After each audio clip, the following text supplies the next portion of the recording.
Hey guys, it's Girl Got Game, and these are my final thoughts on the elevator game with Catgirls, the latest visual novel point-and-click adventure game from No Bread Studio.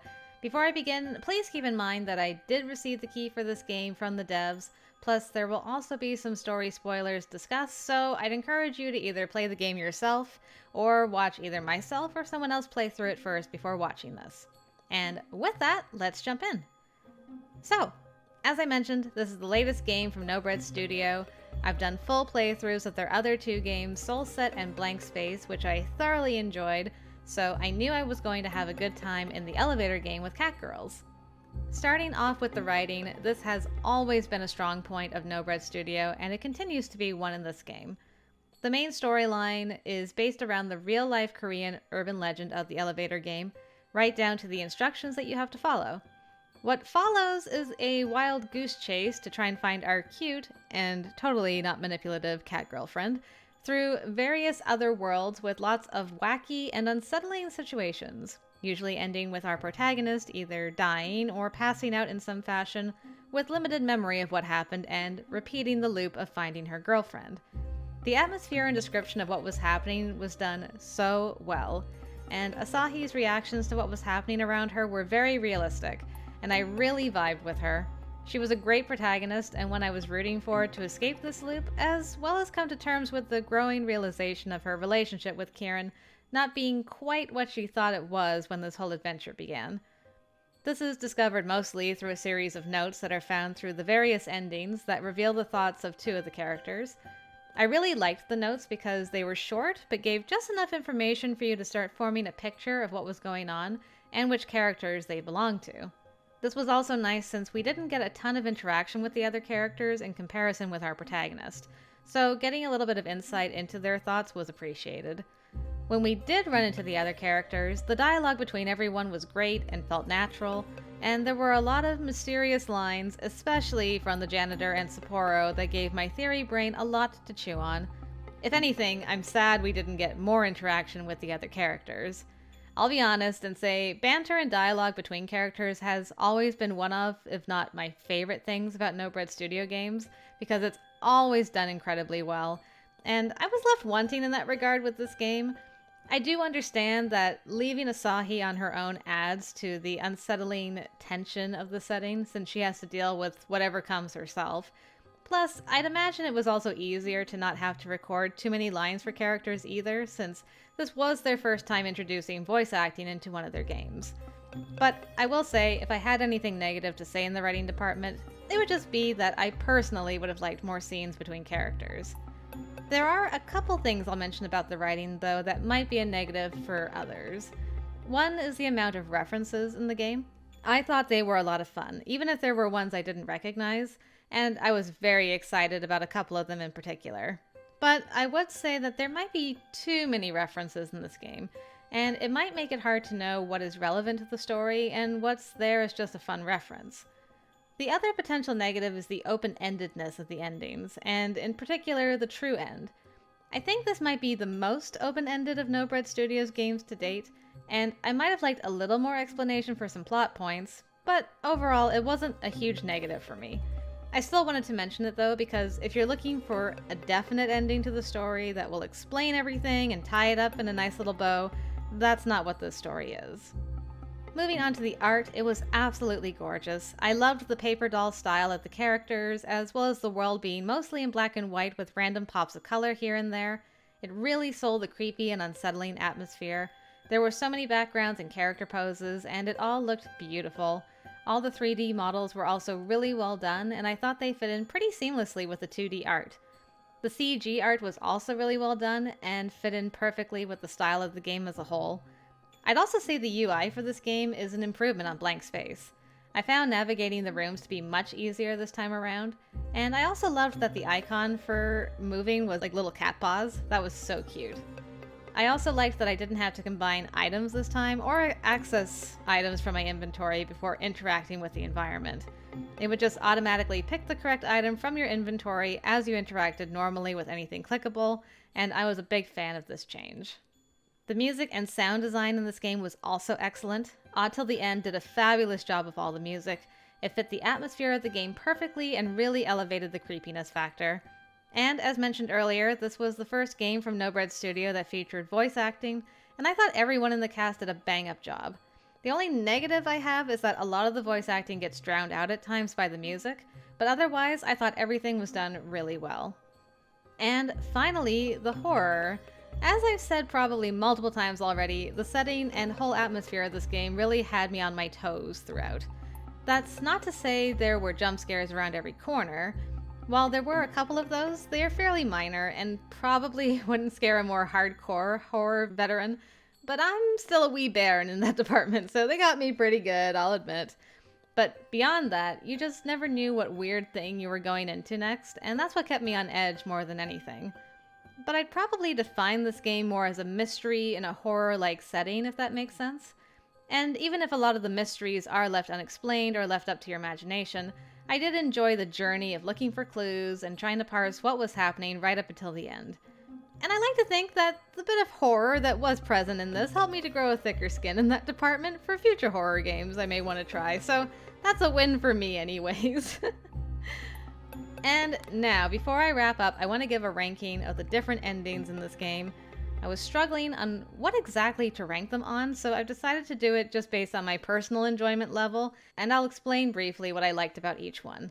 I'll start from the bottom and work my way up. So, at the bottom of the list, I think I would put the scaredy cat end.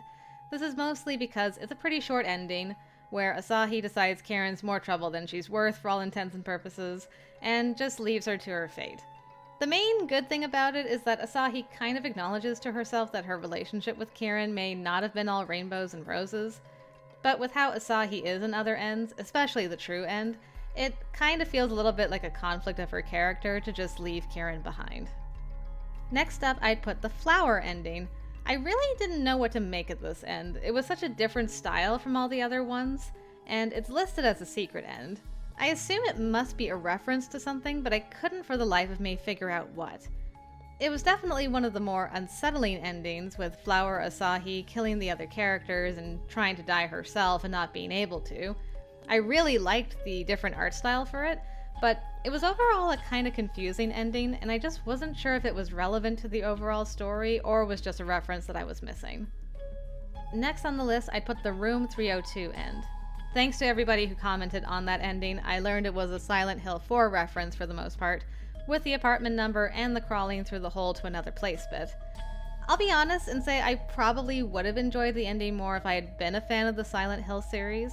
It's still an interesting end in its own right though, since if I remember correctly, I think it was the first time we were able to really explore Asahi's room, and it was definitely wonky with how we went from the elevator game to her room back to the lobby again.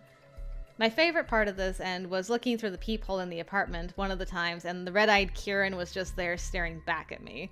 That was super creepy. However, this was another end that left me wondering if it was relevant to what was happening, whether those eyes in the room meant anything, was it the janitor's room? So many questions. Up next is the Dark Descent ending. This was definitely one of the scarier ends for me. It was, as the name would suggest, very dark, and I had no idea where I was going. Red-eyed Kirin definitely spooked me a few times during that. Other than that though, while we did get a couple of interesting notes, it's a fairly short ending overall, so I think this is a good spot for it on my list. The next ending on the list is the Coco end. This is the last ending I got. It's one of the sweeter ends, so it's aptly named. It was nice to see the two girlfriends have a cute moment together after everything, and it left me with a lot of questions. Since you can only get this end after the true end, does that mean they were able to successfully break the loop and so the game never started to begin with? Is it an alternate world where Kirin didn't get stuck? Is Kirin still her manipulative self and Asahi never learns the truth this time? I just don't know. But the romantic in me enjoyed the cute kiss between these two, so I had to put this ending at this spot on my list. After that, I'd put the Other World end. This is the first end I got in the game and got the whole ball rolling. It was a really interesting ending since we ran into Sapporo, or a version of her, as well as Kirin, or a version of her, on the other side of the bridge, and this really started the whole thought process of, maybe our girlfriend's not such a great person. But you don't know that for sure yet, since we don't know if that was Kirin, or a version of her. But regardless, she heartlessly pushed Sapporo down into the abyss. But who knows? Judging by some of Sapporo's comments later, she might have done the same thing to Kirin at some point. Whatever the case, it ends with Kirin yelling at Asahi to face reality and wake up, which she does back in her room, and it seems to be before Kirin got lost. But our girl doesn't really remember what happened, only that she has a bad feeling and tries harder to talk Kirin out of the scheme. But it all starts all over again. I thought this was a great start, so it definitely earned the spot here. Next up is the very next ending I got after the Otherworld one actually, the Kirin alter end. This really got the theory wheels turning about there being other worlds, if you will, since we met a Kirin without cat ears and tail, who's in Asahi's position, as she's the one looking for her Asahi, who took the bet instead. Asahi also notes she seems to be sweeter and not as nasty as her Kirin. This was a good insight into Asahi's thoughts, since it starts to become apparent she's been picking up some vibes from Kirin regarding their relationship, and that gets more solidified with the scarlet notes we find. It all ends with this alternate Kirin telling Asahi to look behind her, and then disappearing into thin air and leaving one of those scarlet notes behind, which helps us start to link these notes to Kirin's thoughts. I don't know where she got off to or where she hid herself, because I assume it was her, or possibly another Kirin that came and pushed Asahi off the cliff, resulting in her waking up in her room again, and this time we see a red cross in the sky from her window, which means she's truly stuck in the Otherworld now, even though she thinks she's back home. It was a good end with a lot of food for thought in it. And then next on the list is the lucky end. This was another secret end, and it felt more like a jokey sort of ending. It was very bizarre, but I really enjoyed it. It was also a little bit too real scary since Asahi got stuck in the elevator, which honestly is one of my biggest fears. And her plan was to jump up and down in said elevator to get it moving again before trying the emergency button. Girl trying to give me a heart attack, I swear. And in total honesty, the main reason this ending is so high is because the janitor features in it quite a bit. Sue me, he's my favorite character, okay? Plus, he did save me from that stuck elevator and reunited Asahi with her very disheveled girlfriend, so he's a pretty good guy all around. For someone who was missing for only a couple hours, according to her though, she really did look like she'd been through the ringer. Although, maybe that wasn't Catgirl Kirin, but Possum Girl Kirin, judging by the poster that got me started on this ending in the first place. Who knows? I don't. Up next is the classroom ending, or the Weeping Angels ending as I tend to think of it. An abandoned classroom in the middle of the night is creepy enough as is, but then you add life-size mannequins that pop out of nowhere into the mix that all look like creepy mannequin versions of your girlfriend, and that's a big ol' nope from me. It still was a cool ending though. I love the setting and getting to explore the classroom. It was also where we got the most confirmation that the silver notes belonged to Sapporo, which was helpful. This ending definitely ranks as high as it does for me just because I'm personally afraid of mannequins and statues moving, so this ending stayed with me longer than most. After that, I'd put the tarot ending. This was a super cool ending. We even got to talk to another character that doesn't show up in the other ends, the mysterious fortune teller who tells us to follow the candles. It was neat that this end involved multiple floors that each had a different look to it. One of the floors also had a mannequin on it, joy of joys, with a crystal ball and some fortune cookies for us. After escaping that room, we get to the end of the candle's clues and find a weird, distorted painting collage thing of what I think is Kirin, based on the color scheme and the fact one of her notes is hanging underneath it. I really enjoyed the hopping from room to room part of this ending. And now we've made it to the top 5. So, at number 5 is the Water Maiden ending. This was such a cool ending. There was a lot of exploration in this one. Visually, I loved the look of the blue mushrooms in the water. I thought that was gorgeous and very eerie. There was a fun side Easter egg thing that happened where our 2 cat girls turned into actual cats, which was very cute. And the dark underground garage part of the ending was haunting and creepy. The actual ending of Asahi getting locked in a chest and being drowned by Kirin, or a version of Kirin with black goopy eyes, was also pretty scary. The whole atmosphere of this ending is really what I enjoyed, so I knew I had to include this in my top 5. At number 4, it has to be the Sapporo ending for me. It felt like it had been so long since I had run into Sapporo by the time I got this ending. Plus, it was nice to see why exactly she wanted Asahi to get this camera. And if you think that this ending is as high as it is because the janitor showed up for a big part of it, I will neither confirm nor deny this theory. That aside, though, there was a lot of interesting dialogue associated with this ending. I definitely got the sense that Sapporo really cared about Asahi, possibly even romantically. Of course, my theory brain got going with, does she love Asahi? Did she fall in love with a different version of Asahi? Were there times in the elevator game where Sapporo and Asahi spent time together that we didn't see and fell in love, but Asahi doesn't remember? There's also wording that implies Asahi was the one Sapporo was trying to get to play the game, and Kirin was just bait to ensure it happened. Regardless, there's no love lost between Sapporo and Kirin for sure. The ending of this ending was really interesting though, as we got to have a look at what is at the bottom of this abyss in the other world thanks to Sapporo helping Asahi out, and what we see is multiple corpses of Kirin's, Asahi's, and Sapporo's down there. This of course leaves me with, no surprise, more questions. Are they different versions from other worlds? When you die in the other world, does a body get left behind and your consciousness then transfers into another version of yourself? Is it none of these things and I'm completely off the mark? Probably the last one, but either way, you can't argue that it's not an interesting ending. Okay, at number 3, that place is going to the Elevator Kirin ending. When I say this ending filled me with such dread, both me and Asahi had got so complacent when it came to the particular rule about keeping an eye out for a mysterious woman. If I hadn't been trying for another ending prior to getting this one and having a refresher of the rules thanks to that, I probably would have made the same mistake as Asahi in treating this entity, I guess, as though it were really Kirin. Because I had just had the refresher, however, I was freaking out through that entire scene. And for good reason, too, as our poor girl ended up dying to tentacle tongue from not Kirin, which is a pretty awful way to go out, all things considered.